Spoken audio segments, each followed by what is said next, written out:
silly fellow was still watching the gap in the hedge, and evidently he had not noticed me crawl into the house. The signallers and Brian Bassett arrived, and Brian and I surveyed the situation while the signallers tested the lines. The whole valley was covered with discarded parachutes, like huge mushrooms, mostly white, with different colours for those which had been dropped with supplies. Men were running about among them, but though there was fire, none appeared to be falling. With a shock, we saw that a good many had dropped behind the Greek position, and the Greeks were running all ways. Our own front line, where the divisional petrol company lay astride the road, was only a few hundred yards ahead, and we quickly found that we were in far too exposed a position. Bullets ripped through the cactus, and soon it was obvious that we would not be able to stay with any comfort. It was necessary to be near one of our few telephones, so we decided to move to Composite Battalion headquarters a few hundred yards to the north.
Hello, my name is Rod Temper. I belong to the Oamaru Coast Defence Group.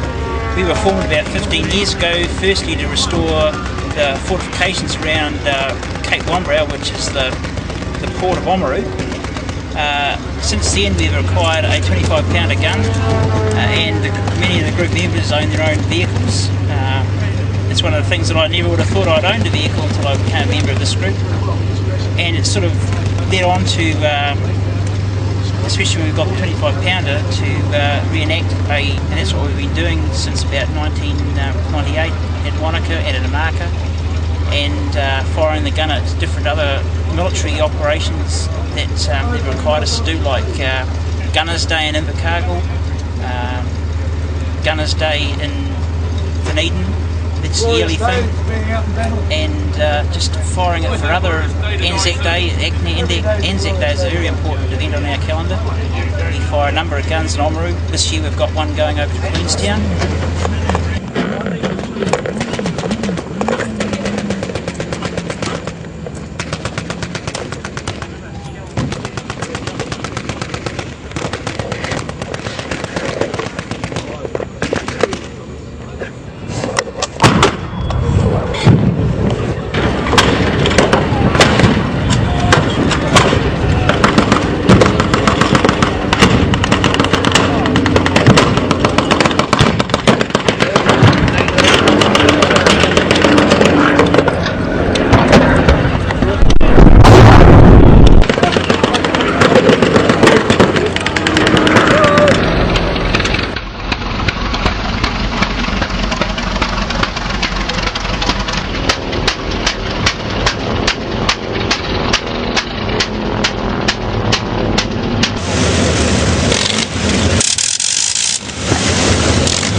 Into a line that's sort of 45 degree astern kind of thing, so they can see all of us instead of just the end one, and we'll start sort of creeping towards. And when I say creeping towards, we're going to work in your pairs. So Sarge, you're going to have to tell these two, just hang behind them a little bit, left up, right up, left up, right up. That's what I want you to do in your pairs. All right, so one's up and then the next one run past and down, and I'm talking like make it 2 or 3 steps so that we're covered.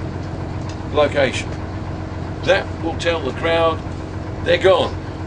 It's all right. Nobody's going to die, okay? Except you, right. Here are 2 white posts Orientate yourself when you come out the helicopter. The two white posts are just off the end of the magic carpet.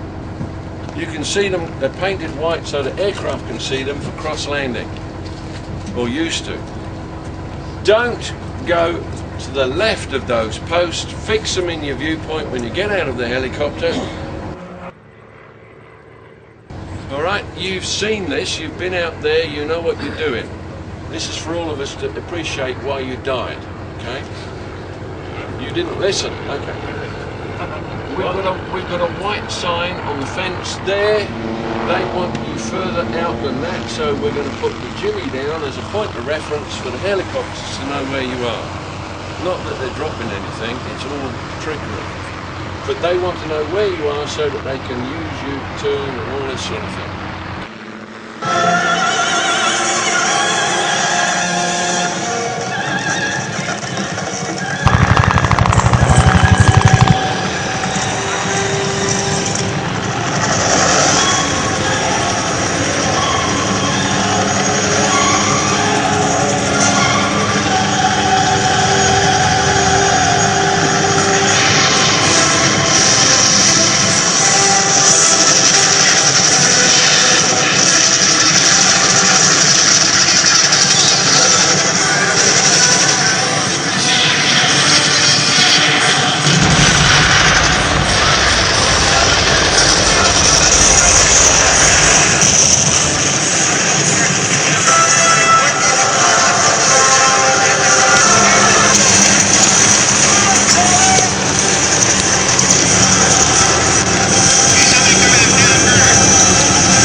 Whew.